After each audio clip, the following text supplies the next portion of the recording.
ಕನ್ನಡದ mega political exclusive Lok Sabha election ಹತ್ರ ಬರ್ತಾ ಇದೆ. ಇದೇ ಸಂದರ್ಭದಲ್ಲಿ ನಾನಾ ರೀತಿಯ ಲೆಕ್ಕಾಚಾರಗಳು ಜೊತೆಗೆ ಸ್ಟ್ರಾಟಜಿಗಳಾಗ್ತಾ ಇದೆ. ಇದೀಗ ಬೆಳಗಾವಿ ಕ್ಷೇತ್ರಕ್ಕೆ ಹೋಗೋಣ. ಬೆಳಗಾವಿ ಕ್ಷೇತ್ರದಿಂದ ಈ ಬಾರಿ ಲೋಕಸಭಾ ಕಣಕ್ಕೆ ಯಾರು ಧುಮುಕ್ತಾರೆ, ಅಭ್ಯರ್ಥಿ ಯಾರು ಅಂತ ಹೇಳಿ, ಲಕ್ಷ್ಮೀ ಹೆಬ್ಬಾಳ್ಕರ್ ಅವರ ಪುತ್ರನ ಅಥವಾ ಜಾರಕಿಹೊಳಿ ಅವರ ಪುತ್ರಿನ ಅನ್ನುವಂಥ ಪ್ರಶ್ನೆ ಇದೀಗ ಉದ್ಭವಿಸ್ತಾ ಇದೆ. ಇಬ್ಬರಲ್ಲಿ ಯಾರು ಕಣಕ್ಕಿಳಿತಾರೆ, ಇದ್ರ ಬಗ್ಗೆ ಹೈಕಮಾಂಡ್ ಮೆಗಾ ಸರ್ವೆಯನ್ನ ಮಾಡೋದಕ್ಕೂ ಮುಂದಾಗಿದೆ. ಇದು ರಿಪಬ್ಲಿಕ್ ಕನ್ನಡದ mega political exclusive story. Belagavi Lok Sabha ಕ್ಷೇತ್ರದ ಟಿಕೆಟ್ ಯಾರಿಗೆ ಸಿಗುತ್ತೆ, ಹೆಬ್ಬಾಳ್ಕರ್ ಪುತ್ರನಿಗ ಅಥವಾ ಜಾರಕಿಹೊಳಿ ಪುತ್ರಿಗ? ಇವರಿಬ್ಬರ ಪೈಕಿ ಒಬ್ಬರನ್ನ ಕಣಕ್ಕಿಳಿಸುವ ಬಗ್ಗೆ ಹೈಕಮಾಂಡ್ ಸರ್ವೆ ಬೇರೆ ಮಾಡಿದೆ.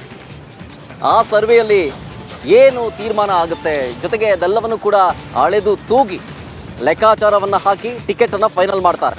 ಹೀಗಾಗಿ ಕುತೂಹಲ ಮೂಡಿಸ್ತಾ ಇದೆ ಇಬ್ಬರಲ್ಲಿ ಯಾರಿಗೆ ಅಂತ ಹೇಳಿ. ಜೊತೆಗೆ ಹೆಬ್ಬಾಳ್ಕರ್ ಪುತ್ರನ ಶಿಫಾರಸ್ಸಿಗೆ ಸತೀಶ್ ಜಾರಕಿಹೊಳಿ ಸಹಮತವನ್ನ ವ್ಯಕ್ತಪಡಿಸ್ತಾ ಇದ್ದಾರೆ. ಜಾರಕಿಹೊಳಿ ಅವರ ಆಶಯದಂತೆ ನನ್ನ ಮಗನ ಹೆಸರು ಶಿಫಾರಸ್ಸಾಗಿದೆ. ರಿಪಬ್ಲಿಕ್ ಕನ್ನಡಕ್ಕೆ ಮಹಿಳಾ ಮತ್ತು ಮಕ್ಕಳ ಕಲ್ಯಾಣ ಸಚಿವೆ ಲಕ್ಷ್ಮೀ ಹೆಬ್ಬಾಳ್ಕರ್ ರಿಯಾಕ್ಷನ್ ಕೊಟ್ಟಿದ್ದಾರೆ.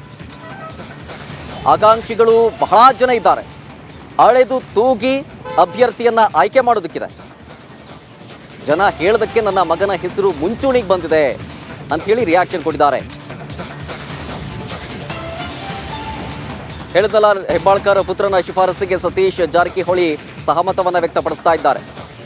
ಜಾರಕಿಹೊಳಿ ಅವರ ಆಶಯದಂತೆ ನನ್ನ ಮಗನ ಹೆಸರು ಶಿಫಾರಸ್ಸಾಗಿದೆ ಅಂತ ಹೇಳಿ ರಿಪಬ್ಲಿಕ್ ಕನ್ನಡಕ್ಕೆ ಮಹಿಳಾ ಮತ್ತು ಮಕ್ಕಳ ಕಲ್ಯಾಣ ಸಚಿವೆ ಲಕ್ಷ್ಮೀ ಹೆಬ್ಬಾಳ್ಕರ್ ರಿಯಾಕ್ಷನ್ ಕೊಟ್ಟರು. ನೋಡಿ, ಒಂದು ಕ್ಷೇತ್ರಕ್ಕೆ ಆಕಾಂಕ್ಷಿಗಳು ಬಹಳ ಜನ ಇದ್ದಾರೆ, ಅಳೆದು ತೂಗಿ ಅಭ್ಯರ್ಥಿಗಳನ್ನು ಆಯ್ಕೆ ಮಾಡಬೇಕು. ಜನ ಹೇಳಿದಕ್ಕೆ ನನ್ನ ಮಗನ ಹೆಸರು ಮುಂಚೂಣಿಯಲ್ಲಿದೆ. ಜಾರಕಿಹೊಳಿ ನನ್ನ ಜೊತೆಗೆ ಮಾತನಾಡುವಾಗ ಪುತ್ರನ ಹೆಸರು ಪ್ರಸ್ತಾಪ ಮಾಡಿದ್ರು, ಆದರೆ ಮಗನಿಗೆ ಚಿಕ್ಕ ವಯಸ್ಸು, ಪುತ್ರಿಯ ಹೆಸರನ್ನ ನಾವೇ ಹೇಳಿದ್ವಿ. ಸೊ ಈ ಎಲ್ಲ ವಿಚಾರಕ್ಕೆ ಸಂಬಂಧಪಟ್ಟಂತೆ ರಿಪಬ್ಲಿಕ್ ಕನ್ನಡಕ್ಕೆ ಸಚಿವೆ ಲಕ್ಷ್ಮೀ ಹೆಬ್ಬಾಳ್ಕರ್ ಅವರು ರಿಯಾಕ್ಷನ್ ಕೊಟ್ಟಿದ್ದಾರೆ. ಏನೇನು ಮಾತನಾಡಿದ್ದಾರೆ ಬನ್ನಿ ನೋಡೋಣ. ಪುತ್ರನ ಹೆಸರನ್ನು ಕೂಡ ಬೆಳಗಾವಿ ಲೋಕಸಭಾ ಕ್ಷೇತ್ರಕ್ಕೆ ಸಂಬಂಧಪಟ್ಟಂತೆ ಕೂಡ ಹೆಸರನ್ನು ಅಭ್ಯರ್ಥಿಯನ್ನಾಗಿ ಕೊಟ್ಟಿದ್ದಾರೆ.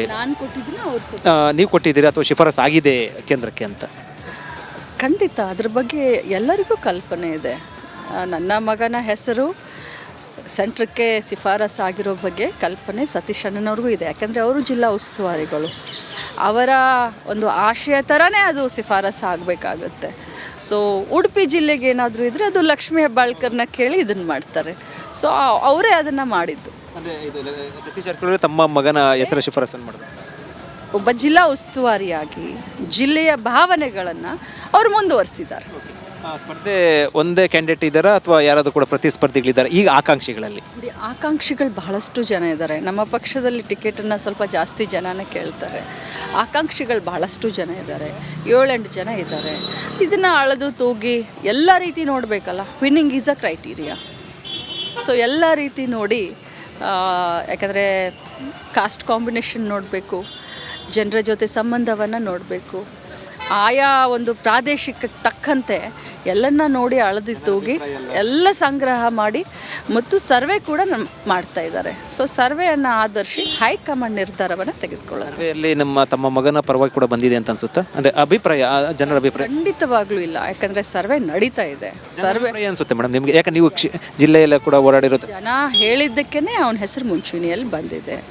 ಇದು ನಾನು ಹೇಳಿದರೆ ಆಗೋದಿಲ್ಲ, ಜನರ ಅಭಿಪ್ರಾಯ ಇರಬೇಕು.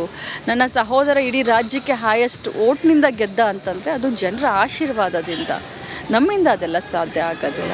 ನೋಡೋಣ ಏನು ಹೈಕಮಾಂಡ್. ತಮ್ಮ ಮಗನ ಹೆಸರು ಶಿಫಾರಸಿನಲ್ಲಿ ಕೂಡ ಸತೀಶ್ ಜಾರಕಿಹೊಳಿ ಕೂಡ ಸಹಮತ ಇದೆ ಅಂತ ಅವತ್ತು ಅವರು ಒಪ್ಪಿಗೆ ಮೇರೆಗೆ ಆಗಿದೆ. ನೋಡಿ, ನಾವು ಕಲೆಕ್ಟಿವ್ ಲೀಡರ್ಶಿಪ್ನಲ್ಲಿ ಕೆಲಸ ಮಾಡುವಂಥವ್ರು.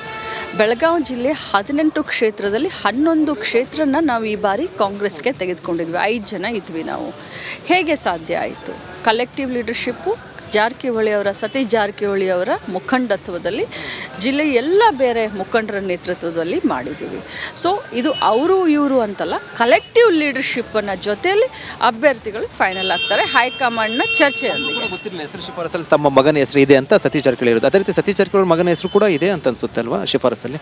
ನೋಡಿ, ನಾನು ಶಿಫಾರಸನ್ನು ನಾನು ನೋಡಲಿಲ್ಲ. ಸತೀಶ್ ಜಾರಕಿಹೊಳಿ ಅವರು ನನ್ನ ಜೊತೆ ಚರ್ಚೆಯನ್ನು ಮಾಡಿದಾಗ ಮಗನ ಹೆಸರು ಚರ್ಚೆಗೆ ಬಂದಿತ್ತು.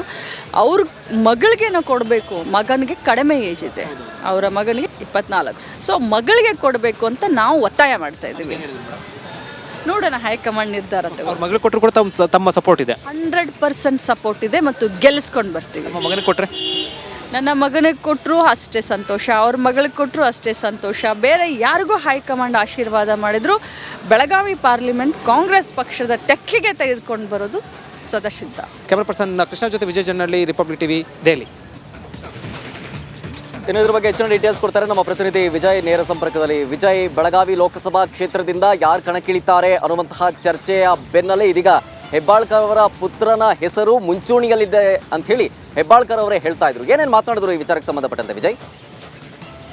ಶರತ್, 28 ಲೋಕಸಭಾ ಕ್ಷೇತ್ರಗಳ ಪೈಕಿ ಬೆಳಗಾವಿ ಲೋಕಸಭಾ ಕ್ಷೇತ್ರ ಕಾಂಗ್ರೆಸ್ಗೆ ಒಂದು ರೀತಿಯಲ್ಲಿ ತಲೆನೋವಿನ ಜೊತೆ ಒಂದು ರೀತಿಯಲ್ಲಿ ಕಗ್ಗಂಟಾಗಿರೋದು, ಜೊತೆಗೆ ಬಹಳ ಒಂದು ಇಕ್ಕಟ್ಟಿನ ಪರಿಸ್ಥಿತಿಗೆ ಸಿಲುಕಿರುವಂತದ್ದು. ಯಾಕೆ ಅಂತಂದ್ರೆ ಅಲ್ಲಿ ಪ್ರಭಾವಿ ನಾಯಕ ಮತ್ತು ಇಡೀ ಜಿಲ್ಲೆಯ ಒಂದು ಏನ್ ಕಂಟ್ರೋಲ್ ನಲ್ಲಿ ಇರುವಂತಹ ಸತೀಶ್ ಜಾರಕಿಹೊಳಿ ಅವರ ಪುತ್ರಿಯನ್ನ ಕಣಕ್ಕಿಳಿಸುವ ಸಂಬಂಧಪಟ್ಟಂತೆ ಚರ್ಚೆ ಆರಂಭ ಆಗಿರುವಂತದ್ದು.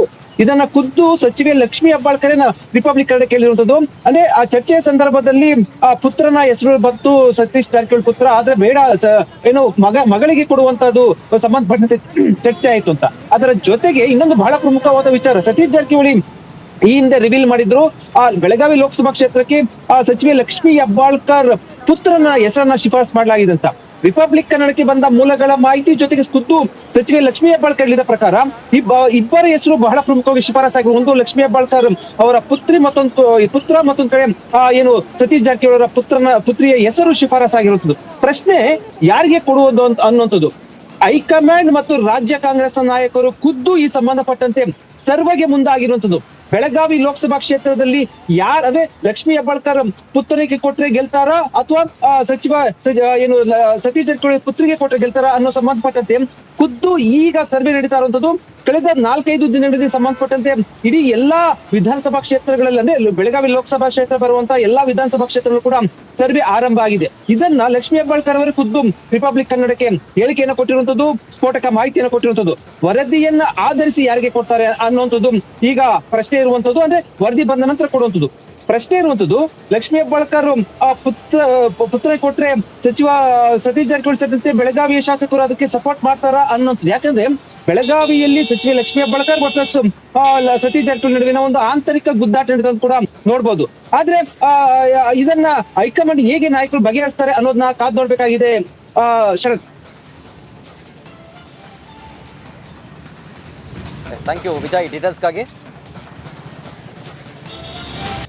ಡಿಕೆ ಸುರೇಶ್ ವಿನಯ್ ಕುಲಕರ್ಣಿ ವಿರುದ್ಧ ಈಶ್ವರಪ್ಪ ತಮ್ಮ ಆಕ್ರೋಶವನ್ನ ವ್ಯಕ್ತಪಡಿಸಿದ್ದಾರೆ. ಡಿಕೆ ಸುರೇಶ್ ವಿನಯ್ ಕುಲಕರ್ಣಿ ಅಂತವರನ್ನ ಗುಂಡಿಕ್ಕಿ ಕೊಲ್ಲಬೇಕು ಅನ್ನೋದರ ಮೂಲಕ ವಿವಾದಾತ್ಮಕ ಹೇಳಿಕೆಯನ್ನ ಕೊಟ್ಟಿದ್ದಾರೆ ಕೆಎಸ್ ಈಶ್ವರಪ್ಪ. ದೇಶ ಒಡೆಯುವಂತಹ ಮಾತುಗಳನ್ನಾಡುವವರನ್ನ ಗುಂಡಿಕ್ಕಿ ಕೊಲ್ಲಬೇಕು, ಗುಂಡಿಕ್ಕಿ ಕೊಲ್ಲುವಂತೆ ಆದೇಶಿಸುವುದಕ್ಕೆ ಮೋದಿಗೆ ಮನವಿಯನ್ನ ಮಾಡಿಕೊಳ್ತೇನೆ ಅಂತ ಹೇಳಿ ದಾವಣಗೆರೆಯಲ್ಲಿ ವಿವಾದಾತ್ಮಕ ಹೇಳಿಕೆಯನ್ನ ಕೊಟ್ಟಿದ್ದಾರೆ ಈಶ್ವರಪ್ಪ. ಸಂಸದ ಡಿಕೆ ಸುರೇಶ್ ಹಾಗೂ ಶಾಸಕ ವಿನಯ್ ಕುಲಕರ್ಣಿ ಅವರನ್ನ ರಾಷ್ಟ್ರದ್ರೋಹಿಗಳು, ಇವರು ಹಾಗೆ ದೇಶ ವಿಭಜನೆಯ ಹೇಳಿಕೆಯನ್ನ ನೀಡುವವರನ್ನ ಗುಂಡಿಕ್ಕಿ ಕೊಲ್ಲಬೇಕು ಅಂತ ಹೇಳಿ ವಿವಾದಾತ್ಮಕ ಹೇಳಿಕೆ ಕೊಟ್ಟಿದ್ದಾರೆ ಕೆಎಸ್ ಈಶ್ವರಪ್ಪ. ಇಬ್ಬರು ರಾಷ್ಟ್ರದ್ರೋಹಿಗಳು ಡಿಕೆ ಸುರೇಶ್ ಮತ್ತು ವಿನಯ್ ಕುಲಕರ್ಣಿ. ನಾವು ದಕ್ಷಿಣ ಭಾರತವನ್ನ ಬೇರೆ ರಾಷ್ಟ್ರವಾಗಿ ಕೇಳ್ತೀರ ಅಂತ ಹೇಳಿರಲ್ಲ, ಆ ಎರಡೂ ರಾಷ್ಟ್ರದ್ರೋಹಿಗಳನ್ನ ನಿಮಗೆ ತಾಕತ್ತಿದ್ರೆ ಪಕ್ಷದಿಂದ ಕಿತ್ತು ಬಿಸಾಕಿ ಅವಾಗ ನಿಮಗೆ ಗೊತ್ತಾಗತ್ತೆ ನಿಮ್ಮ ಅಧ್ಯಕ್ಷ ಹೋಗೋದು ಅಂತ. ನಿಮಗೆ ತಾಕತ್ತಿಲ್ಲ, ಹೆಂಗಾರು ಮಾಡಿ ಎಲ್ಲಾರನ್ನೂ ಒಟ್ಟಾಗಿ ಇಟ್ಕೋಬೇಕು. ಇನ್ನೊಂದು ಬಾರಿ ಈ ರೀತಿ ಮಾತುಗಳಾಡಿದ್ರೆ ಈ ಸಭೆಯ ಮುಖಾಂತರ ನಾನು ನರೇಂದ್ರ ಮೋದಿ ಅವ್ರಿಗೆ ಹೇಳಕ್ ಇಷ್ಟಪಡ್ತೇನೆ, ಡಿಕೆ ಸುರೇಶ್, ವಿನಯ್ ಕುಲಕರ್ಣಿ ಇಂಥ ರಾಷ್ಟ್ರದ್ರೋಹಿಗಳು ದೇಶವನ್ನ ಛಿದ್ರ ಮಾಡ್ತೀವಿ ಅಂತ ಹೊರಡ್ತಾರಲ್ಲ, ಅವ್ರಿಗೆ ಗುಂಡಿಕ್ಕಿ ಕೊಲ್ಲಂತ ಕಾನೂನು ತನ್ನಿ. ಏನ್ ಅನ್ಕೊಂಡಿದ್ದೀರಿ ದೇಶ ಅಂದ್ರೆ? ಇಬ್ಬರು ರಾಷ್ಟ್ರದ್ರೋಹಿಗಳು ಡಿಕೆ ಸುರೇಶ್ ಮತ್ತು ವಿನಯ್ ಕುಲಕರ್ಣಿ. ನಾವು ದಕ್ಷಿಣ ಭಾರತವನ್ನ ಬೇರೆ ರಾಷ್ಟ್ರವಾಗಿ ಕೇಳ್ತೀರ ಅಂತ ಹೇಳಿರಲ್ಲ,